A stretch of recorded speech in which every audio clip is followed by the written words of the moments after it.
Oh, oh, my goodness. Good morning, everybody. Um, so, as you all know, I do not speak Russian, but I did notice that there was a little announcement on the Russian section of the Enlisted website. So, I used a little modern technology and translated this page into English. And I know that obviously translation is not going to be one to one, but this is the first time I'm reading this, and I'm gonna read it and just make a little video on it. Okay, here we go. Reinforcements at the Battle of Berlin. Oh, yeah, cool. Everybody's been talking about Berlin. We're excited for it. Yes, we are. Accept replenishment, commanders. Here are the three new levels of the Battle of Berlin campaign coming in the upcoming major update. Nice. Nice, nice, nice. Three new levels that'll give us some more stuff to do. Level 16. Both sides of this level will receive more advanced, fast, and maneuverable fighters. Yee! Sorry, that was probably loud. To assign a new crew aircraft to a squad, select a pilot and click on his uh, I'm assuming that they mean plane, aircraft, vehicle. Yes.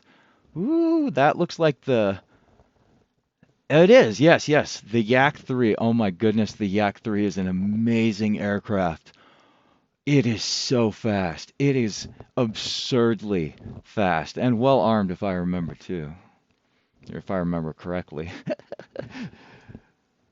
Okay.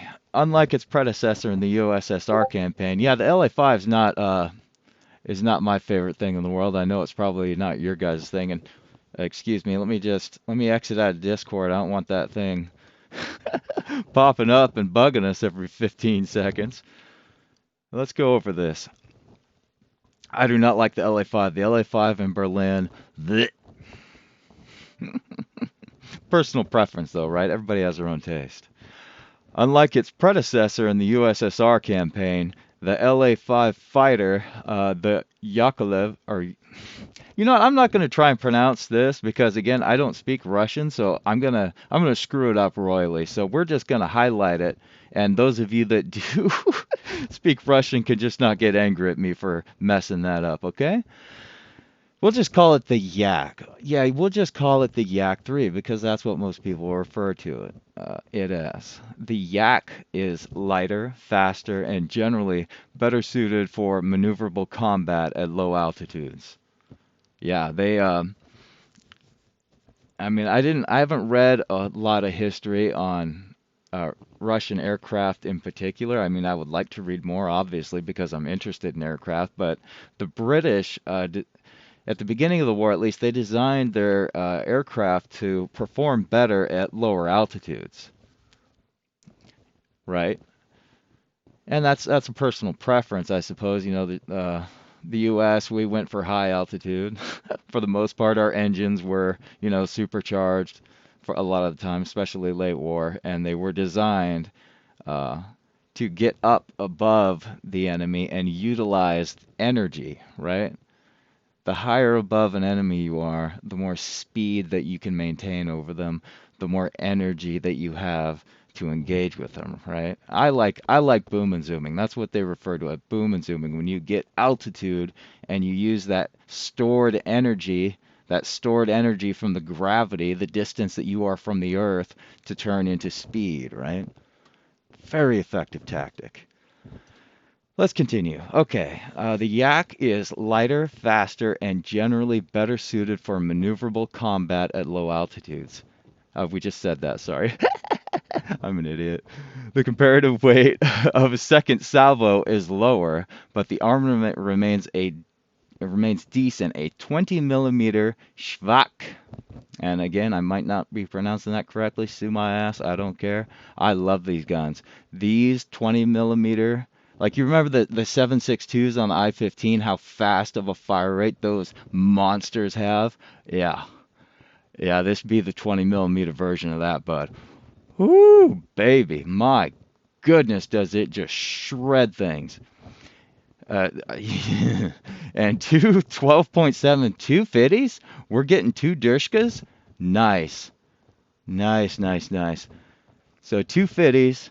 Oh yeah. Okay. Yeah, that is this Yak 3 is gonna be a monster. A monster. The comparative weight of a second salvo is lower. I'm not sure what they mean by that, and we're just gonna have to find out. That's okay. Again, we are translating this from Russian, and I barely speak English, and I'm from the United States. So just bear with me. Just bear with me. Okay. Germany, BF 109, G14. You guys picked the G14. Oh, look, it even. Oh, sorry. Sorry about that. I didn't mean to do that.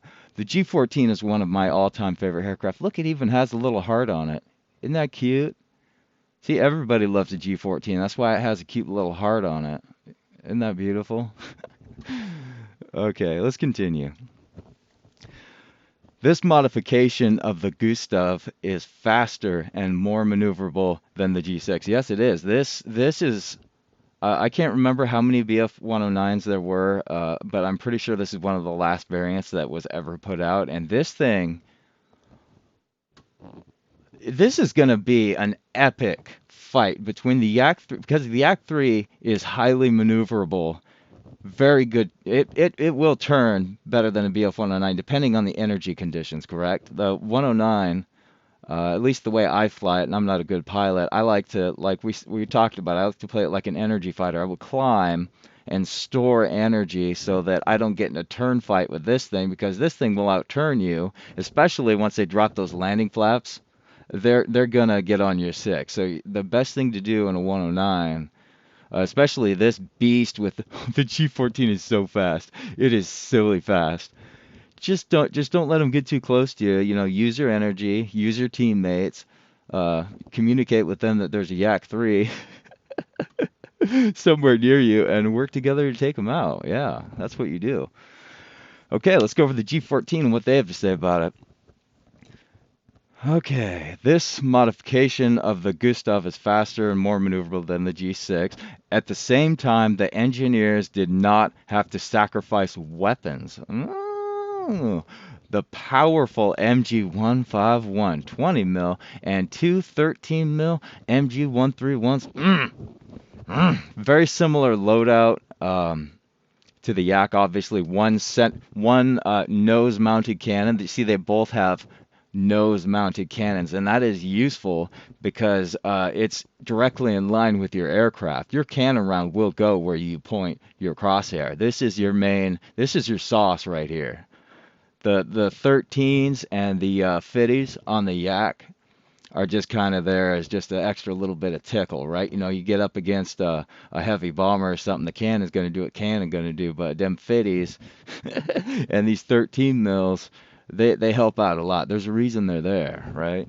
And you might get some infantry strikes with them. I mean, the 13 should be fairly close to center, and these 50s should be fair. Oh wait, no, are those? Yeah, we'll worry about it later. We'll worry about it later. But the weapon or the choices for these two aircraft, I 100% love it. They're very evenly matched. Different play styles, and the Yak 3 probably will come out on top just because of the nature of this campaign and kind of how it's going to play out. The Russians are going to be on attack, right?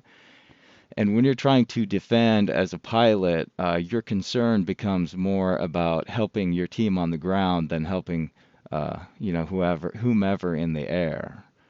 Right, because you have to think about the objective that you're trying to protect, right? Right. Okay. The aircraft is also great for swift Falcon strikes. Oh, I don't even know what that is. Does this thing get rockets? No, I don't remember ever hearing. The aircraft is also great for swift Falcon strikes. That must mean something that is lost in translation. That's fine. They're probably just saying that this thing's good, a hit and runner, right? Like a falcon, right? Falcon will soar up high, dive down, and strike, and then they're gone before you know it. And that's what BF-109s are good for, right? You take them up high altitude, you dive, dive, dive, dive, get your bombs down, get your stripes down, and then by the time you're almost to the ground, you just flatten out, and you're going so freaking fast that no one on the ground can react to you. And when you're diving straight down at them, it's really hard for them to get anything pointed straight up. Most people won't even bother trying to shoot at you. They won't even know you're there unless you're in a Stuka, which makes a bunch of noise, which is why I don't like the Stuka in Moscow, because everybody knows a bomb's coming in. Yeah, you know the 250's coming in because you can hear that siren. I don't know why they put the damn thing. Why did Germany put sirens on the Ju-87? What was the point? I know it was to incite fear, but once you've been bombed by a Stuka once and you hear that sound again, it's not terrifying anymore. And I remember reading books uh, from soldiers who were bombed by Stukas, and they said the same thing. They said the first time you heard the sirens, it was terrifying, and we shit our pants. The second time we heard it, we opened fire on the son of a bitch and shot him down because we knew he was coming. Gee, isn't that weird? I'm pretty sure they took the sirens off at some point. I don't remember though. It's been a while. Implement this tactic. Your opponent simply will not keep up with you. Yes, see? Boom and zoom. Boom and zoom. Boom and zoom. This thing relies on its stored energy and its speed. I am looking forward to flying this, especially if that's a squad icon, a little heart. Queen of Hearts is my favorite card. Like 7 is my favorite number. I don't gamble, but I like the idea of gambling, right? That's a cute little heart. I need that on my BF 109. That is cute. Okay, level 17. Let's continue.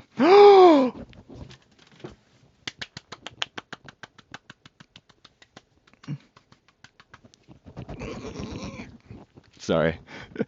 So I know flame troopers kind of suck in Normandy because Normandy is it takes place in more rural areas where the flamethrowers range. And airfield. Airfield's not a good map for flame troopers. That's like the worst map you could possibly get trying to do flame troopers. That's why the D-Day event was so frustrating because airfield was coming up every other map and we still it's like, oh, how many flamethrower kills do you need, bud? And everybody's using it, nobody's getting the kills because airfield sucks for flamethrowers. But everybody agrees with me on that. I know that, but it's over now. It doesn't matter. But in Berlin, where it's mostly close range fighting, right? You know what a good answer to a PPD is? Fire. Oh yeah. Oh yeah. You got PPD squad, a whole bunch of them coming on your objective. Fire. Yeah, it's a counter. It's a great counter. You can peek around the corner and just and that fire stays around, and then they can no longer use that route. Flame troopers will actually be extremely useful on defense in Berlin. This alone will give Germany more holding power on defense. You know, I honestly would like to see Berlin 100% 100% of the time Germany is on defense, 100% of the time Russia is on offense, 100% of the time. I would like to see an asymmetrical type of warfare in this campaign because that's the way that it was. You know, Germany was on its last leg in that engagement. The Russians had better weapons, they had better tanks, they had more men, they had more of everything, yeah? I'm okay with Germany losing most matches in Berlin. I like it that way because when we do win, because it's not as common, it feels amazing. Everybody who plays Germany and Berlin, when we win, I know you know it because I've seen you in the matches. Everybody's like, yeah, we got him this time, we got him this time, and that is exciting. Asymmetric warfare has been implemented in other video games. I would like to see them forget about balance, right? If you want balance, you can play another campaign. Moscow, I think, most people disagree with me, but I think Moscow is balanced enough to where if you play it seriously enough and as a team, you can have some really good matches in Moscow. That's people who like bolt actions go to Moscow.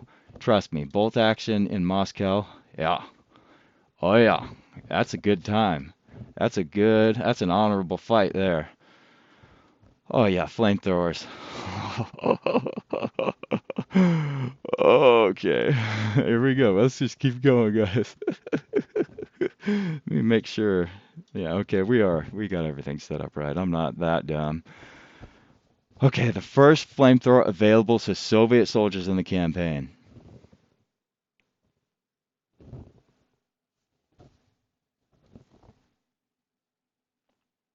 Did the Germans get a flame trooper already? Am I mistaken? I might be. I might just be dumb. Let's check real quick. Let's check real quick. Let's go. Let's check real quick. Let's check real quick. Do we get a flame trooper?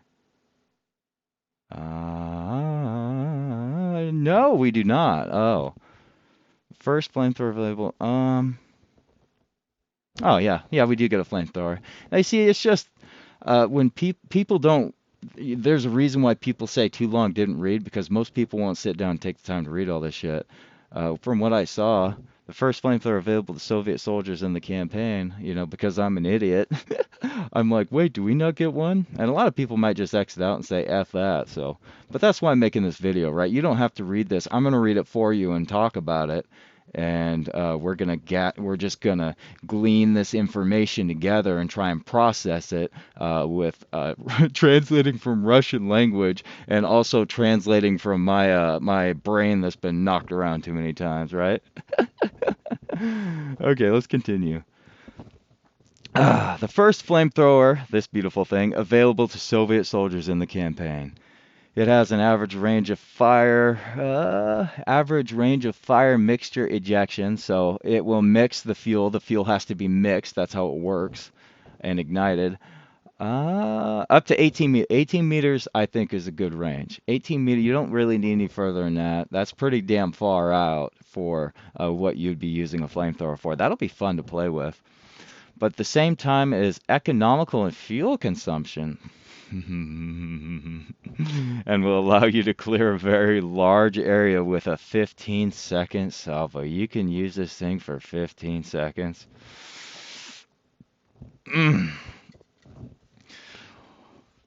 15 seconds of flamethrower, huh? Sorry, I have a cold drink. It's a little warm in here, right? Why are you wearing a sweatshirt then? Because that's what I do, bud. Bum, bum, bum. Okay, the flamethrower is great for destroying enemies and buildings and trenches. Yes, it is. Yes, it is. As long as you point that sumbitch in the right direction, that flamethrower can be pretty damn good at controlling an area. The ingress of the fire mixture on the observation device of the tankers, what they're saying is if you use a flamethrower on a tank, try to just cover the tank in fire. That way that the crew can't see you. And if they can't see you, that gives you time to wiggle around them and get an explosive pack on their roof armor and just detonate the tank.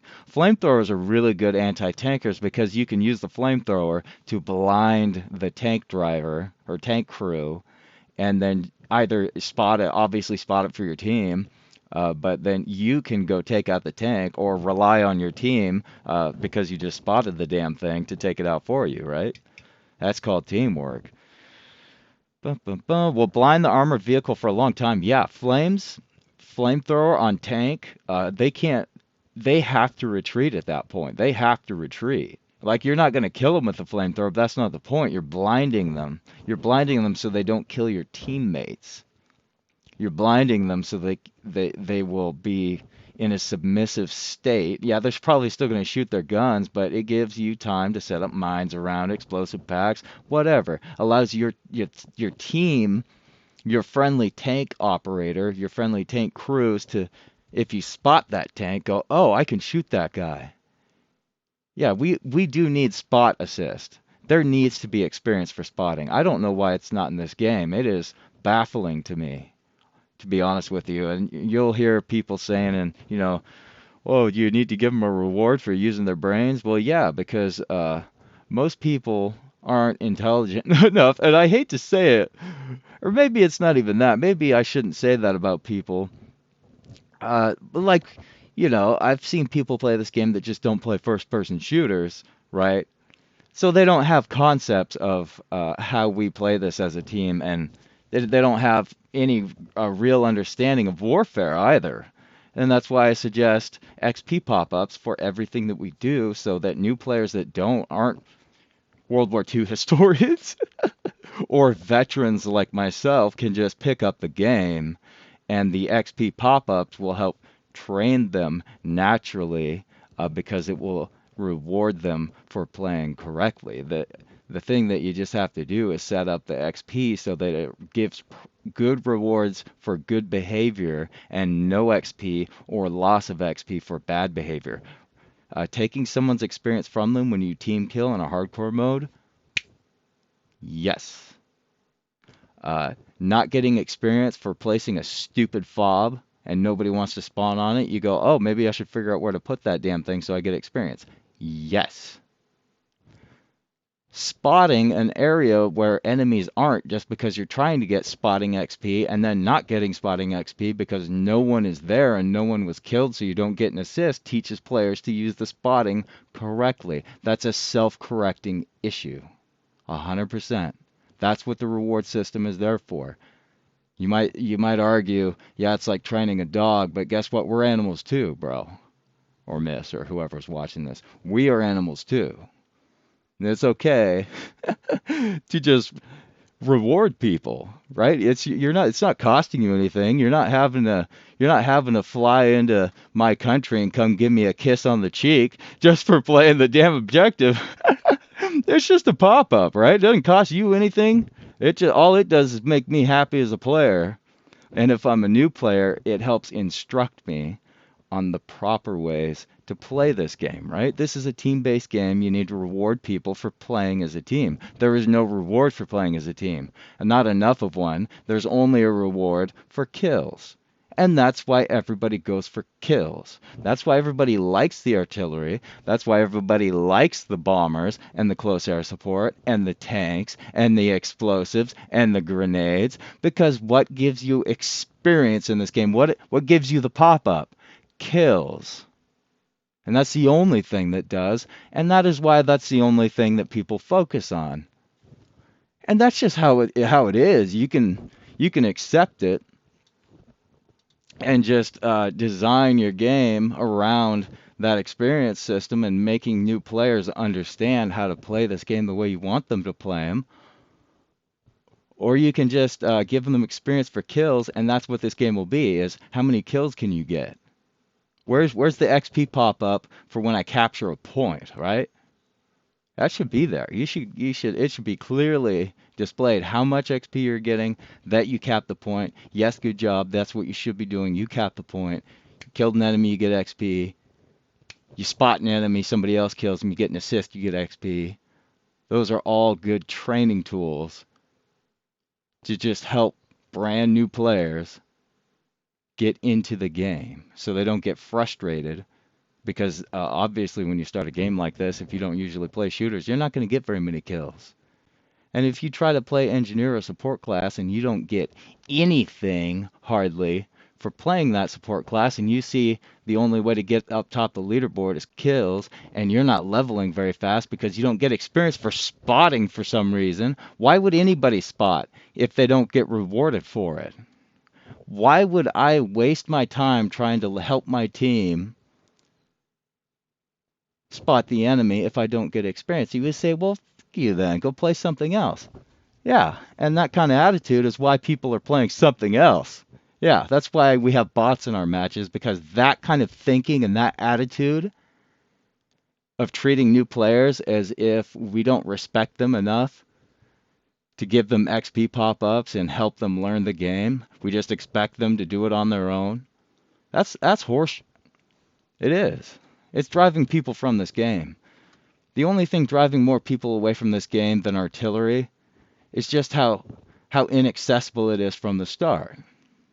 And that's why I suggest XP pop-ups and why I suggest proxy voice chat. So we as a community, as small as we are, can take in new players and show them the ropes so that they stick around long enough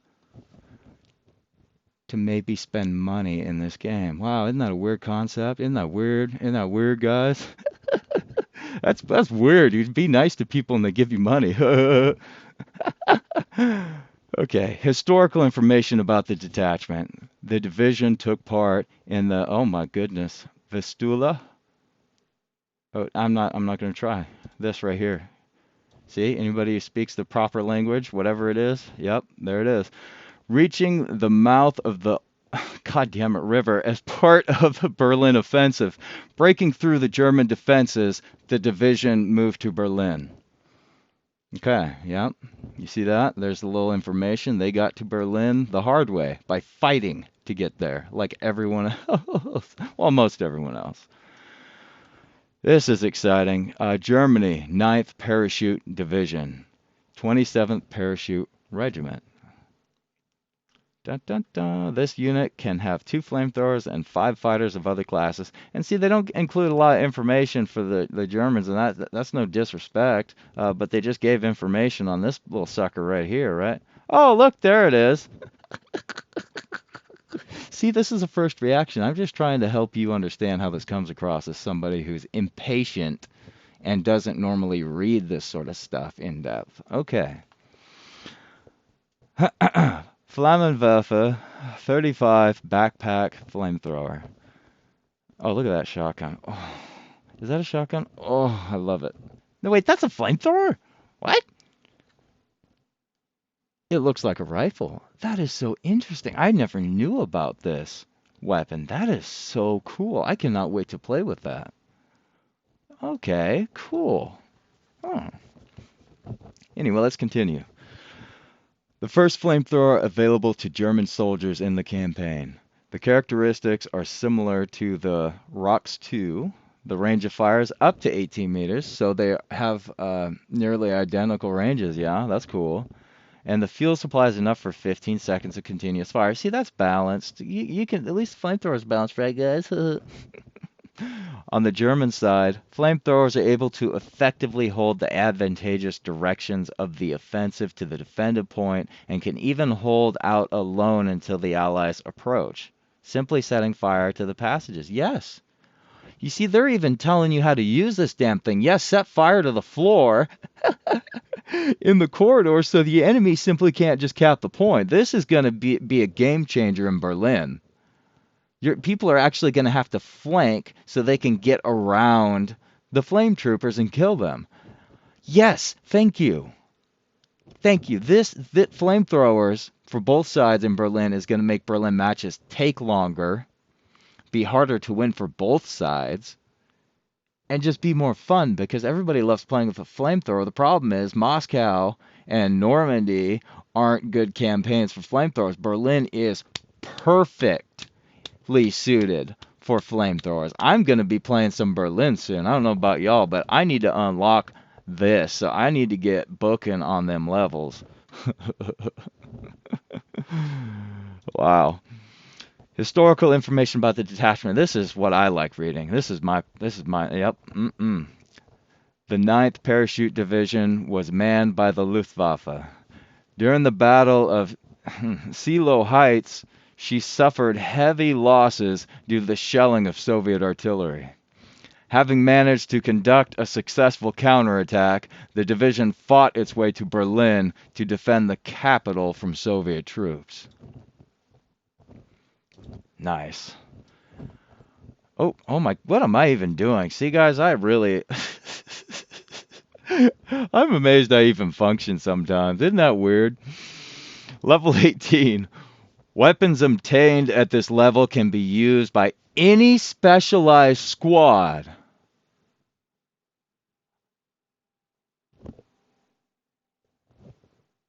That by any this part right here. This part right here. This is a positive direction change that and again, this is translating from Russian, but it seems like they're listening to the feedback of the community in regards to us wanting just more choice, right? More choice in how we set up our squads. That's why you can have squads that have, trooper, NG, assaulter, bomber, artillery, all in the same squad, right? To allow players to either choose Some players, they just don't want to bother with engineering. They'd rather have somebody else do it. The problem is nobody's building fucking right? Like, no, almost no one plays engineer. Like, maybe 85% of the games that I play, I literally am the only one building engineering equipment. That's a problem. You know why they don't build it? Where the XP pop-ups at? And beyond that, where the XP just for playing just an engineer? Like, even if you build on defense a bunch of sandbags and a bunch of ammo crates on every single point, and even if you manage in your spare time to get a few kills, most of the time you're going to end up very near the bottom of the list. And being near the bottom of the list isn't really the big deal. The big deal is being at the bottom list means you're not getting very much experience. So all that effort that you put into supporting your team is wasted. Why is it wasted? Because the XP rewards for engineer for not I'm not talking about kills, I'm talking about somebody who literally only wants to build buildings and dedicate their yes, kill enemies if they're nearby, support your team in that way, but I mean literally building sandbags on point, playing the objective, setting up ammo for your teammates. That should be rewarded more than it is. It should be rewarded more than it is. And I'm sure most people agree with me. And that's why everybody gets frustrated when nobody builds a forward operating base because it isn't worth it to the player to do it unless they are doing it out of the goodness of their own hearts. And let's face it, most players, we're not here to play this game out of the goodness of our hearts. We're here to have a good time. We're here to have fun. All of us are. All of us. This game is supposed to be fun. And having the second engineer at level 23 in Normandy is not fun. Not even a little bit. We need anti-air, like really bad, but I'm sure it's coming, guys. You see, they're communicating more with us. I like this. I like this a lot. Okay. You can issue a weapon to a fighter in the soldiers tab by clicking the suitable squad. Yeah, okay. So they're just reiterating on how to do that for the new people who aren't playing this game already. That is good communication. Hell yeah. Not everybody reading this is a veteran. Some of them are brand new. Okay. Oh, the dinner plate machine gun. Guys, the PDM is iconic. You guys know what's his name in Rainbow Six? Tachanka? I might be mistaken, but I'm pretty sure the PDM is the weapon that he uses, and that thing is a monster. Monster. It's like a damn UFO because nobody knows what the killed them. This thing's going to be great. This is going to be a meme machine. Okay.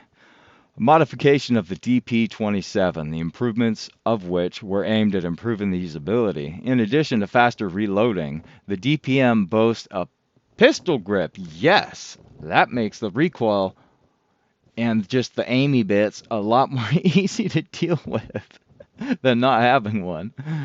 Which makes it easier to fire and somewhat reduces the vertical recoil. Yeah, it is very helpful. Of an already fairly accurate machine gun. Yes, this is going to be the Soviets' version of the BAR, except the BAR has 20 rounds, and I don't remember how many this thing has. Did they say? I think it's like 60 or a little over 60. It might even be 69. That's just a joke, guys. That's just a joke. Okay, yeah, that thing is going to be the Russian BAR. 100%. I guarantee it. Ooh. We all knew this was coming, didn't we?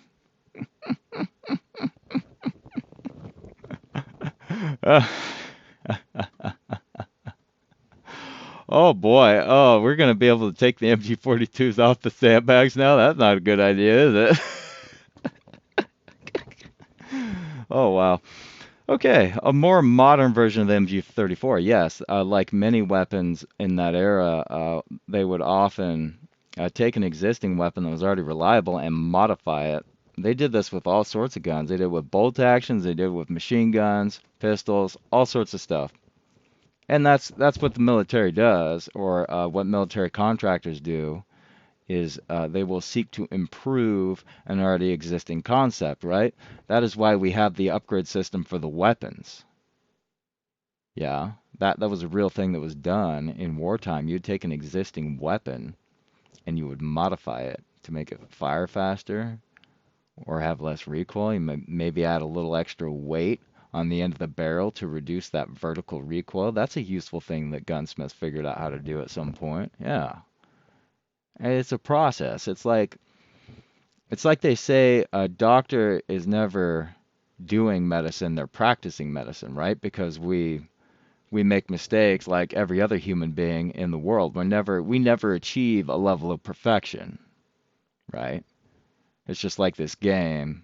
We say it's in beta, but it's always going to be in beta. It's always going to be improving, right? It's always going to be improving. So long as, everybody works together and that, we don't just start going crazy in one direction or another. But I think this community has come together enough to where we can make this work.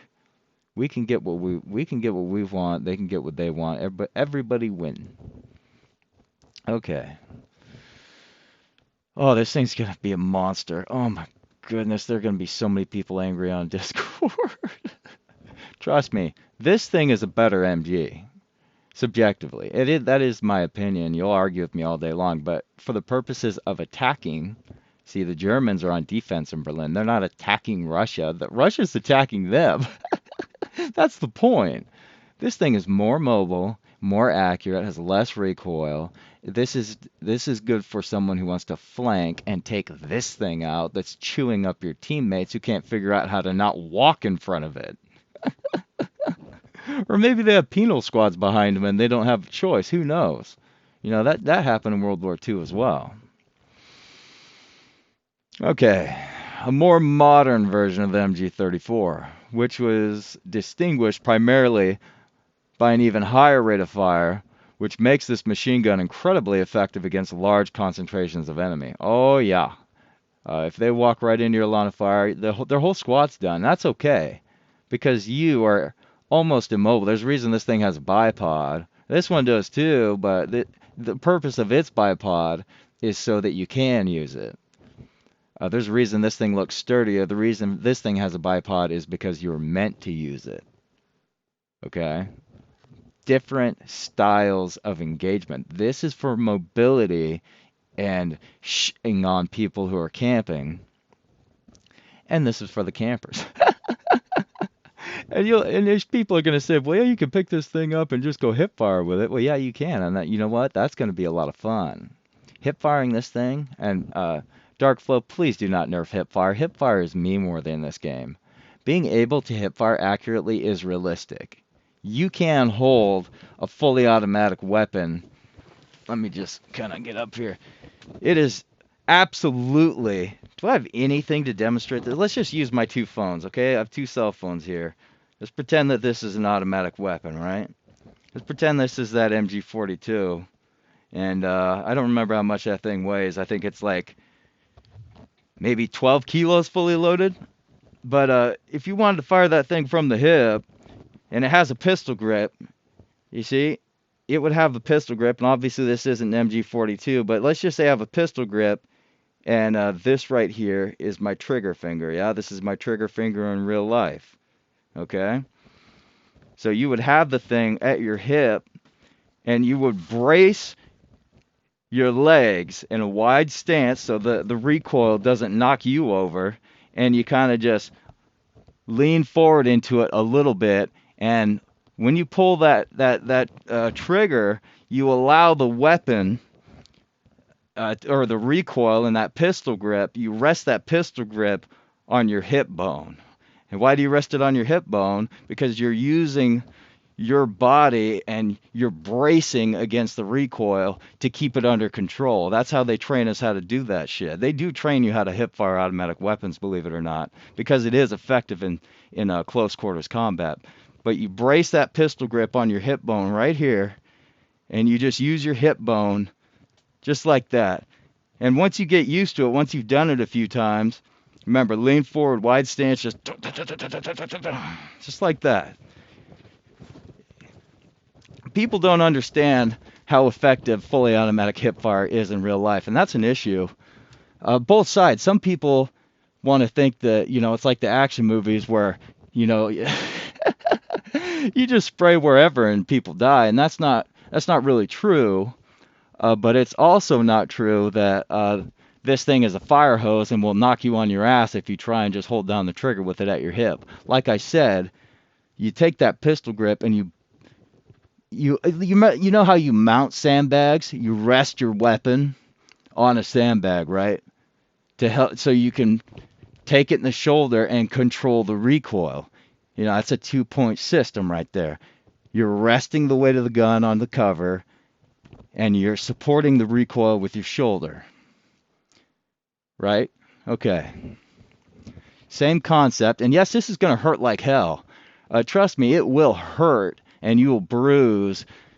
But, you know, if it's the choice between having a bruised hip and being shot by some guy with a submachine gun, you're going to put that pistol grip in your hip and you're going to that motherfucker. Okay? That's how that works. Okay? We don't worry about cuts and bruises when our lives are on the line. Trust me, put the pistol grip at your hip, on your hip bone. Wedge it on the inside of the hip bone. Support that. Very effective. Hip fire is very effective with a light machine gun. Okay. We remind you that now the second and final stage of the closed testing, yes, of the Battle of Berlin campaign is underway. The opportunity to advance to the campaign levels at this stage is available to closed beta test participants, owners of the early access kit. It is still in closed beta, guys. That's fine. That's perfectly fine. Oh, what is this? Oh, they're going over the premium squad. I see. Yeah, we don't need to worry about that because we already own it. And there you go. We went over the material as well as I can with the as dumb as I am. And that's it. Thank you guys for watching, those of you that do. And I will catch you later. 7 up.